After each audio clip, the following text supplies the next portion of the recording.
Santosh, maybe you would like to take this one. It's a question from Aditi. She says the government has said that the PLI scheme will be extended to laptops and tabs.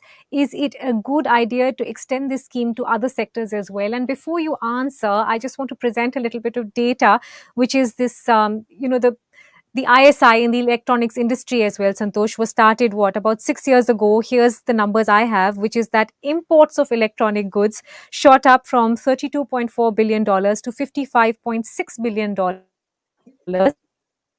right up to 2019, while exports have actually inched up at a very, very slow pace from $7.6 billion to $8.9 billion.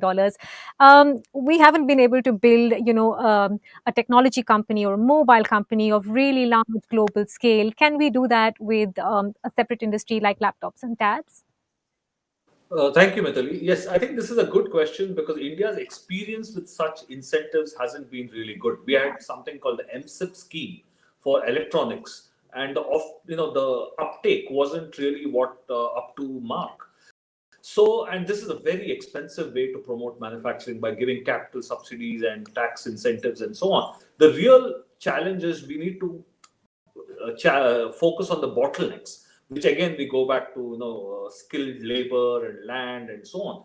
So I think yes, of course, we can extend it to as many sectors. There are already 10 sectors in play which are going to get incentives. There might be a little more coming in the forthcoming budget. But the real question we need to do is it competitive? Is it globally competitive for us for anyone to come, whether it's a domestic company or a global investor to come into India, pick any of the sectors we consider important for our economy and manufacture in India in a competitive way? That's really the key question.